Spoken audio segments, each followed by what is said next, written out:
Cool. So, hi, I'm Nilan, and I'm Balázs Barna.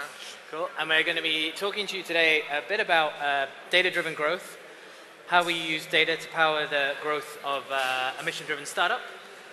I'll explain what those words mean in a second. But just to kick off, we're going to be talking a lot about payments today. How many people here, people generally keep their money in a bank account?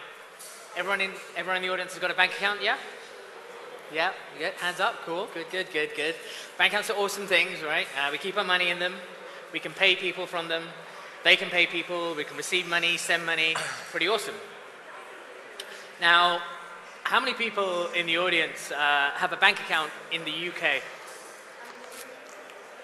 5 people, cool. How many people have got a bank account in 2 countries? 3? 4? 5? Spot the drug dealer at the back. All right. But that's the thing about bank accounts then and payments. They work pretty well when you're in one country.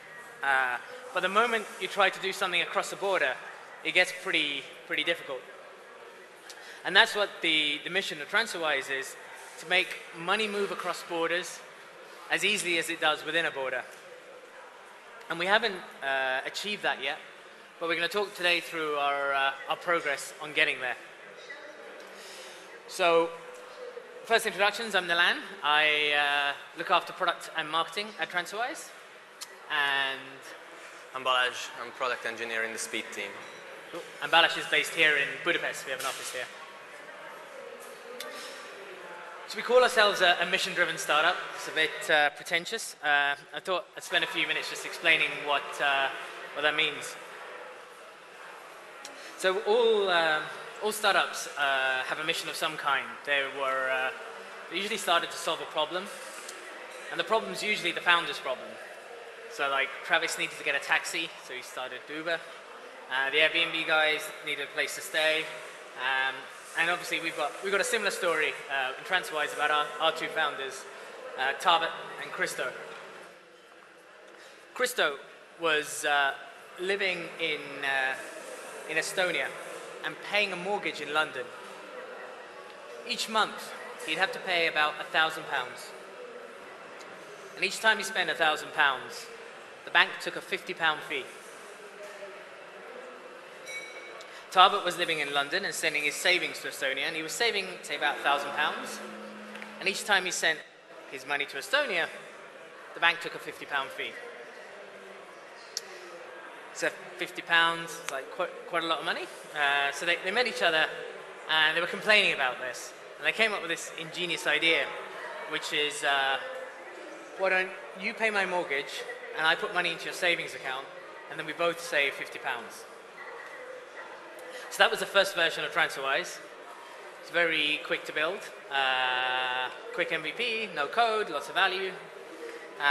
It worked so well they created the second version, which was a Skype chat, where they invited all their friends and said, who wants to send GBP to Euro, who wants to send Euro to GBP? And people just matched up in the chat. The second version of TransferWise, pretty awesome. And then he got to the point that Christo built a website, because the fun thing is, this is how banks move money already today. Except they charge a hell of a lot of money for that, because banks have bank accounts all around the world, and through a corresponding banking system, the same kind of exchanges are happening every day in the world's largest market. But as a consumer, to move money 6 years ago, it cost you the minimum of 5%. Today, you can move money for 0.5%. And the banks had no incentive to change that. So back to this mission-driven startup idea. So we think of a mission-driven startup as a catalyst for creating a change in the world. So how have we got on with doing that? I'm going to talk a little bit about our progress. So last month we moved well over £1 billion in the month. 3 years ago we were moving £100,000 a month. So we're doubling in size more or less every 6 months at the moment. In terms of people, we've gone from 60 to 800 people over that same time period. But the most interesting thing is where all those customers come from. So last month, out of the 100,000 people that used us for the first time, 80,000 of them found out about TransferWise from a friend. If you go back 3 years ago, when we had far less people using us, they all found out through marketing. That's pretty cool, isn't it? You build a product and people use it and they go tell everyone about it. How does that happen? So I'll share with you what we've learned so far about creating a recommendation-driven product, but also go into a bit of detail around how we organize the teams around that, and how data supports that too. So why do people recommend our product? We found this out by talking to customers, but also through doubling down on things like Net Promoter Score. Does anyone know what Net Promoter Score is? How many people? Cool. Okay, I'll do a quick refresher. So you may have seen this when you use a product. This little survey pops up at some point, usually towards the end, and it says, would you recommend us to your friends? And there's a scale between 1 and 10. So what you don't know in the background is what the company's doing with that data. So if you give a 9 or a 10, there's a bunch of evidence that shows that you're a promoter. So you spend your time going around telling everyone you've got to use TransferWise. If you give a 1 to a 6, you're probably going to be a detractor. Somebody who goes around telling people don't use TransferWise. And if you're a 7 or 8, it's like, meh, didn't really make a difference to my life. And there's a way you can calculate Net Promoter Score as a function of these numbers. But there's a really interesting relationship between Net Promoter Score and growth. So basically, when we're looking at our data and we're looking at how viral a customer is, like how many people do people recommend the product to, we see this really interesting relationship with Net Promoter Score, which is when somebody moves from 6 to 7, they double the number of people they tell. 7 to 8, they double again. 8 to 9, they double again. There's very few product KPIs that you can move that drive that kind of impact on growth. So just thinking about your product and how this overlays with growth. So say you've got a product, say it's out there, say you had 2,000 customers. So every month, you start off with 2,000 customers. Every month, a few customers would churn away from you. Those are the red dots there. Say you go and you acquire a bunch of customers, and your NPS is pretty high, like 80%. Then those customers will tell their friends, and those customers will tell their friends, and so on and so on.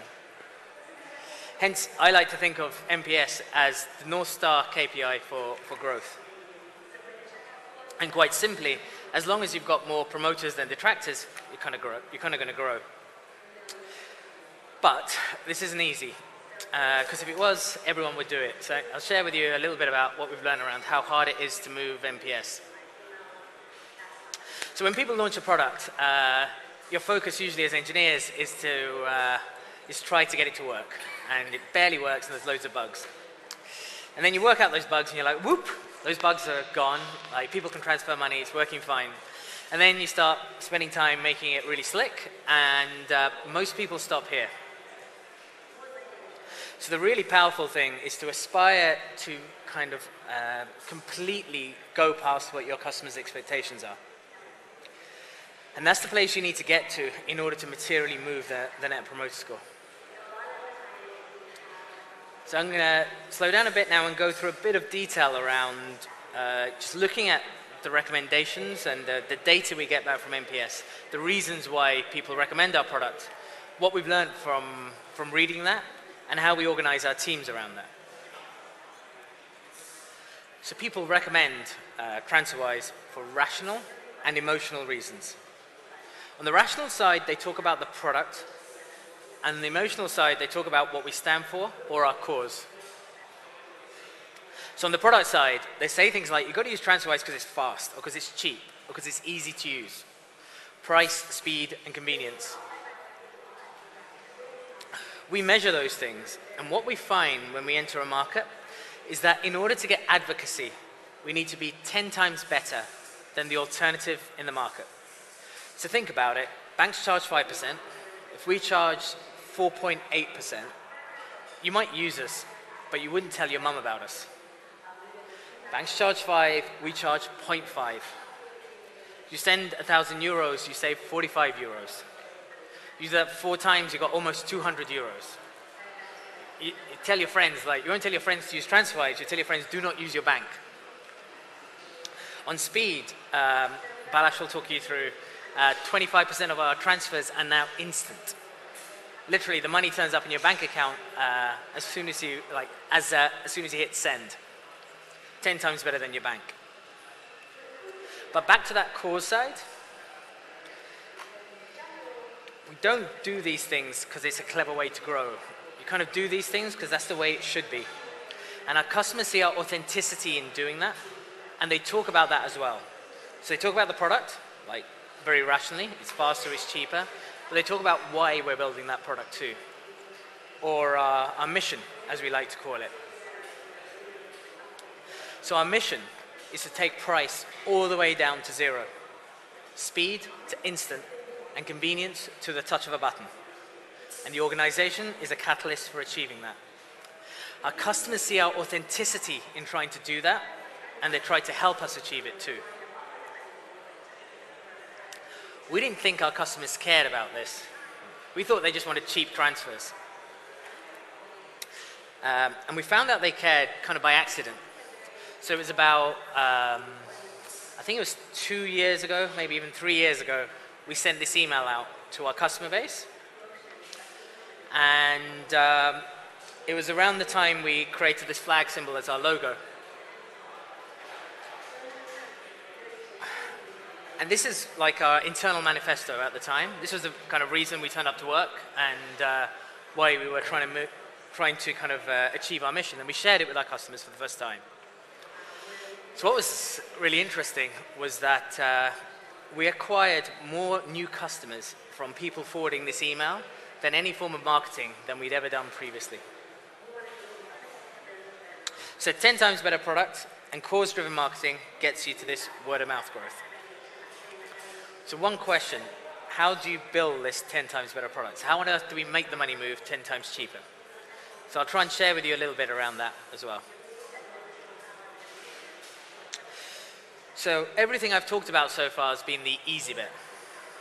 The hard bit was going from 60 to 800 people in 3 years. And part of the answer is this sentence on the slide. And this describes how we operate. So it turns out, in order to achieve that mission, to make money move around the world instantly at the touch of a button for almost nothing, there's about 7 hard problems you need to solve. People need to be aware they're being ripped off. From the moment someone tells you about TransferWise, you need to be onboarded. We need to verify who you are in whatever country you are in the world. We need to be regulated in every country in the world. The money needs to move very fast and cost almost nothing in the movement of it. There's also teams we have working. We have teams against all these problems. We also have teams working on providing accurate estimates to customers or reducing worry through the process. We grow at the rate at which these teams solve that problem. So let's go back to let's go into a little bit more detail actually around how these teams work with data. So this is our estimator team here in Budapest. As you can see, we have data scientists embedded in the team. And I'll just talk a little bit around how our teams work and just talk a bit around the role of the data scientists in the team. So we have cross-functional teams. They always have engineers in them because you can't do anything without engineers. But sometimes they have data scientists, product managers, and others. And the role of the data scientist is to help the team understand its impact. They also work cross-functionally as a data science guild to maintain and own the infrastructure. So back to product. We end up being 10 times cheaper because these teams work on building our own corresponding banking network. You can see on the left-hand side how, if you move money with your bank, how it moves. Each of these banks in between takes a fee. It's pretty hard to figure out how long it's going to take and why it's going to be so expensive. With us, we built our own network through which the money moves instantly for almost nothing. This enables us to be 80 to 90% cheaper than a bank and have an extraordinarily high NPS versus the industry. And just to finish up, we've had to do that globally, from countries like Brazil through to places like Singapore, where our customers helped us change the law to enable us to provide online verifications for the first time there. So I'm going to hand over to Balázs now. He's going to talk a bit through how that works in practice in one of our teams. Hi, I'm Balázs. I work in TransferWise Budapest office as a product engineer, and I'm going to talk about how we are building speed as a product. When we are talking about speed, we mean how fast the money is going to end up in the recipient's account. I'm going to share the story of the delivery estimator that we use to communicate our estimates to the customers. So first, we use the statistical model to estimate when the money is going to be there. And then we came up with a rule-based engine to improve the accuracy. And then we did a complete 180, and we decided that we won't estimate anymore. We're going to control speed. So back to the product, 10 times cheaper. That's the main reason behind our growth. But as Nilan already mentioned it, yeah, we are also faster. So how many of you did international money transfer before? Okay. And how many of you got same-day delivery? Oh, okay. We might have new customers because 25% of the cases were instant and 50% of the cases we deliver on the same day. And that's pretty good. We have to show that somehow. So when you come to our transfer page, it's fairly easy to use. You just enter the amount, and we'll show you how much money we're going to charge you. It's transparent, consistent. And we will also show you when we think the money is going to arrive. So how do you build such a feature? How do you come up with that date? Let's see what is the TransferWise way to build this. At first, we want something simple. We want something that is easy to implement and brings customer value. In one sentence, we want the simplest thing that brings customer value. We don't want to get it right first. We don't want to build a perfect solution. Back then, we were much smaller, and we took on this huge challenge to fix international money transfers. It's a global problem, so we cannot put 5, 6 engineers on this project for 6 months. We just need to build this feature for our users. So what did we do? Let's go through. What is a transfer? It's really the following attributes. It's a source currency, target currency. We call this a route. It's an amount, how you're going to pay us, a pay-in method, a recipient, and when you created the transfer. So idea, let's just go to the database and see how we do for similar transfers. We picked the 60th percentile, and that's going to be our estimate. That's our big algorithm. In a little bit more detail, we do this estimation for all the stages of the transfer lifecycle. How fast did it take us to receive the money? How fast we were with the KYC, conversion. We add them together, and boom, that's our estimate. So many people ask us, why do we take the 60th percentile? We moved from the 96th gradually because we wanted to match happy path payments and be more accurate. So great, we built something that is simple, it was easy to implement, and we built something for all of our customers. So going forward in time, 2016 Q4, we took ownership of the estimator in Budapest, and we started to dive into what speed means to our customers. Do we need to invest in this, and how? It turns out that where is my money is the most frequent question that our customers ask us. And if we deliver in a slower way, then the contact rate will significantly go higher because we gave more time to the customers to worry about the money. As far as bad estimations go, the contact rate goes up to 10 times as high because people are also worried that we might not deliver. So contacts cost money, and that's the main reason why we need to fix this. We need to keep our contact rate low because we aim to charge as little as possible. We want to be eventually free. So speed and estimation accuracy matters to our customers, right? So it's something that we can invest into. We started learning by doing bug fixes, easy stuff, investigating bad estimates. But it wasn't that easy, because when our service was called to provide an estimate, the estimate wasn't saved anywhere. So doing investigations in a distributed system based on logs, it's not very easy. So we invested into our own database and saved every estimate, and we duplicated the transfer data there as well.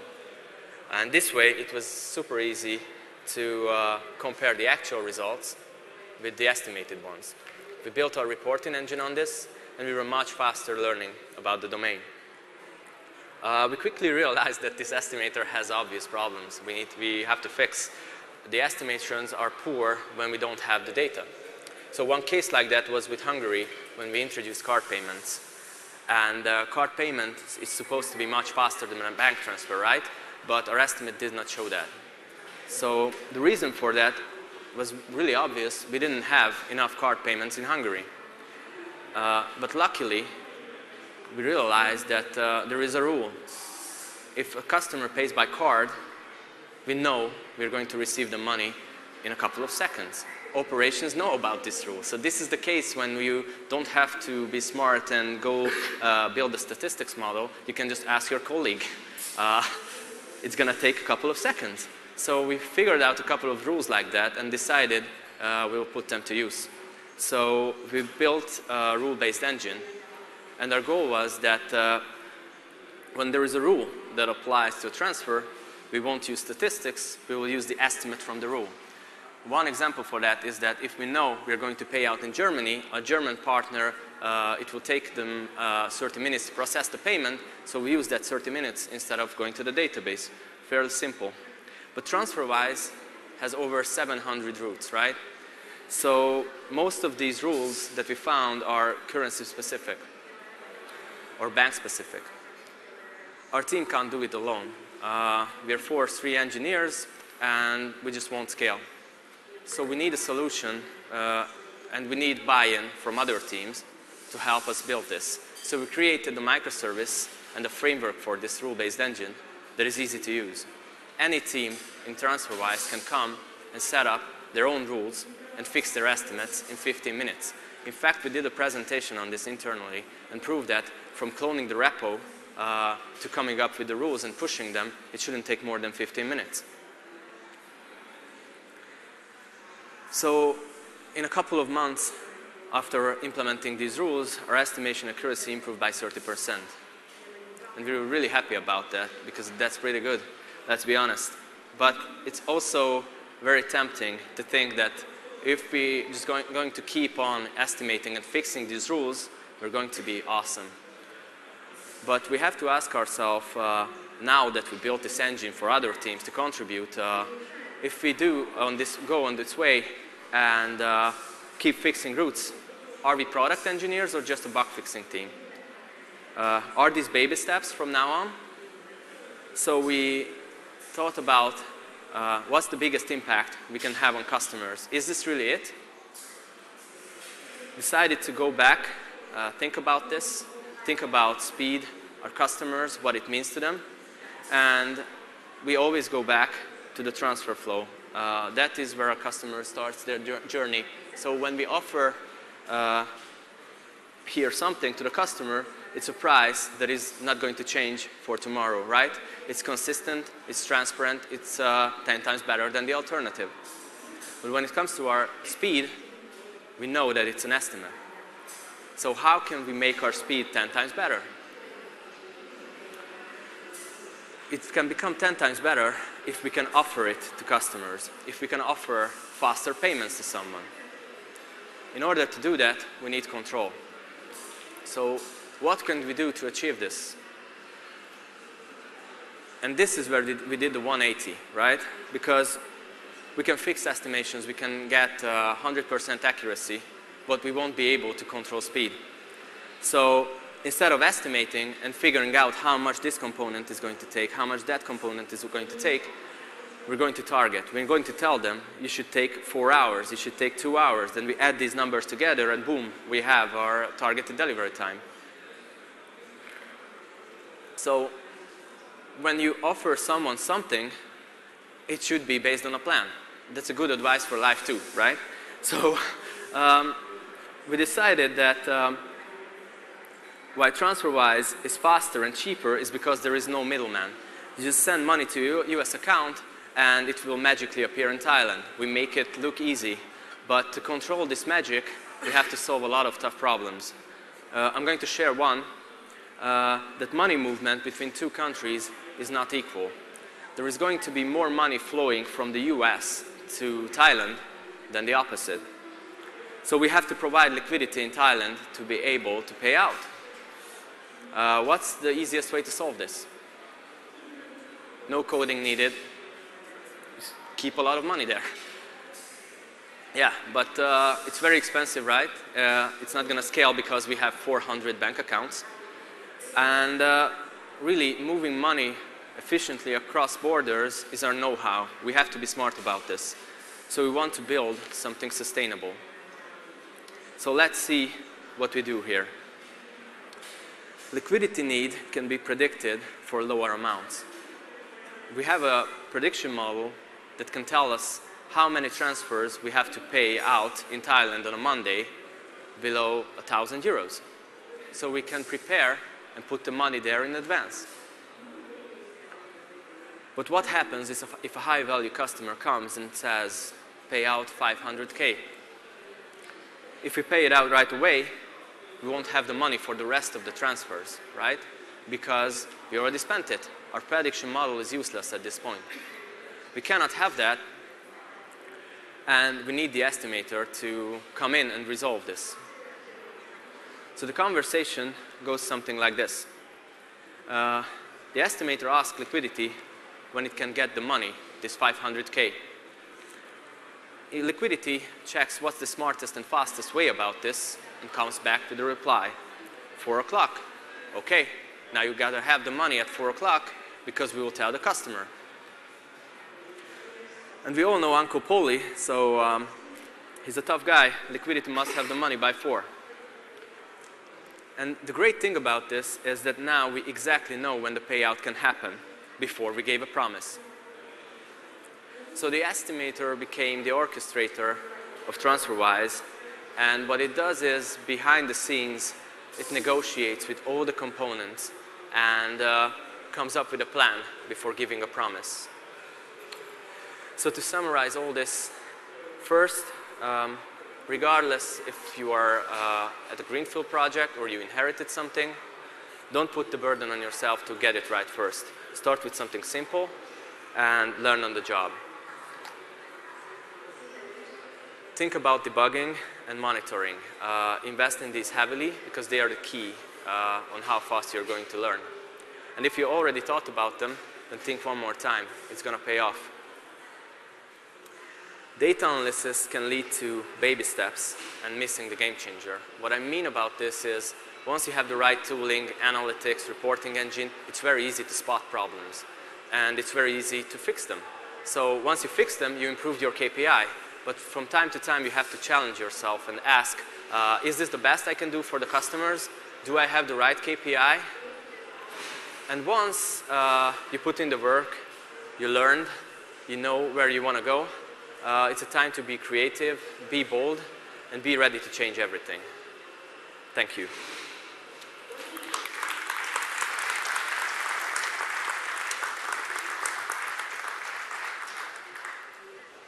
Thank you very much, guys. That was awesome. So before we get into the questions, we had a bit of a manufacturing challenge here. So Balázs, yours is still getting manufactured, but we have gifts for you guys. Thank you very much. Thank you. We'll connect after this. Yeah? So are we ready for questions? There we go. All right. With that amazing growth rate, how do you keep the company culture? Yes. Can I ask that one? It's really easy. I fly around the world buying people drinks. No, we do cool things. So we try and get together very often. The whole company comes together once a year in Estonia usually. We have team calls regularly, connect very often, lots of movement between the offices, and we onboard people centrally in one place in Estonia, which is our largest office. Cool. All right. Aren't you afraid that the blockchain will kill your business? A Bitcoin Ether transfer is much cheaper and faster. I'll go for this one. Which one of you guys wants to cool. take that one? It's quite a good one, this one. So I think if you look at the total volume moved on Bitcoin last week and how much volume we moved like yesterday, so we moved more volume than Bitcoin moves like in a week. And that's because the problem we solve is fast, cheap money transfers. And the problem Bitcoin solves is currency speculation and anonymity for stuff you shouldn't be buying, right? So we definitely look at blockchain technologies, and there's parts of the organization, like the liquidity team that moves money around, that looks at blockchain technologies, but we haven't found a way yet in which you can materially make our customers' lives better yet. Okay. How do you make sure that expected money transfer, we skipped? All right, somebody bumped that one up. If banks started matching you on transfer pricing, would that mean you go out of business? Will you still consider that success since you're mission driven? Balázs, do you want to do this? I don't think they're going to do that, but still the correspondent banking system is just, it's really deprecated and it's not as effective as what we are doing. So if you remember the slide of how we are moving money, there are no middlemen, right? So either every bank is going to build connection with every bank in the world. I don't think they want to do that. I think they're making a lot of money on international money transfers, and they're going to keep their rate where it is right now. Okay. All right. How do you make sure that expected money transfer from country 1 to country 2 is similar to and vice versa, making deals with local banks? Sorry, I'm still trying. Yeah, sorry. Take your time.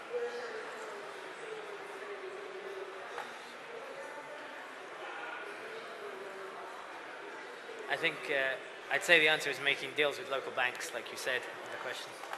That's what we do anyway, trying to make it similar, if that's the question. So you're engaging the banks directly to get the lowest price. Yeah. If you ever can offer TransferWise for free, what would be your business model? That one. So we ran a big company-wide event, and we asked our team, we tried to figure out how far are we away from making it free. We're probably about 10 years away from making it very, very cheap, right? Which is our first goal. So the way we think about this is we're trying to halve our costs and prices like every 3 years. So we get closer and closer and closer, and at some point it should vanish. It's quite hard to call the point at which it's going to disappear. All right. How do you do to get significant amount of data for the MPS? In my experience, it fluctuates a lot due to little data as an effective surveys being ineffective. Yeah, I'll tell you that one. So you don't really need to do MPS. You just need to talk to people. So if you've got like 100 customers, you talk to 100 customers, it becomes pretty clear what are the big things that they care about. The MPS stuff led us to price, speed, and ease of use. But you could kind of figure that out before we even sent a survey out, that those were the things that mattered. How do you construct KPIs for the autonomous teams that are fast enough to optimize for without losing accuracy? Balázs, do you want to do that? We have quarterly plannings where all the teams gather together, and each team tries to build their KPI, and they're challenged on them every quarter. So. Okay. Let's see. Do you have an easier or harder time than traditional banks with international regulation, money laundering, and fraud, and why? Balázs, can you do that? Nah. Okay, I can go. So we have as hard a time as banks. So that's the short answer. So equal challenge for you Equal challenge, guys. yeah. Yep. Okay. It's basically as soon as you offer a way of sending money internationally, criminals are going to find you. And therefore, you're going to have to get very good at all of those things. All right. If you want to be free, how will you keep the company floating? Will you make profit on the conversation rate, or do you know? Do just to answer this one again, so like we make a very small margin on every transaction, and our aim is just to keep dropping and dropping the costs. So hopefully more and more people will use us so we can still cover our costs and generate a return for our shareholders. Okay, one last question. Has your company also implemented the follow-up question around the NPS, the open text why question? If so, how do you do your analysis on this? How do you act on it? Yeah, I'll take this one. So yeah, we do have the follow-up question, and so at first, so even now, everyone in the company kind of can get mailed what people type into that field every day, every week, every month, however you want to look at it. And that was like definitely super important when we were small. Everyone reading like why our customers weren't recommending it, and us seeing where we were having success and where we weren't. Today we work with a couple of analytics companies that do simple machine learning algorithms on top of that to give us the broad themes of what's going on inside the NPS. All right. Cool. Thank you. Yeah, that's it. Thank you guys very much. That was a great presentation. Let's give them a round of applause, please.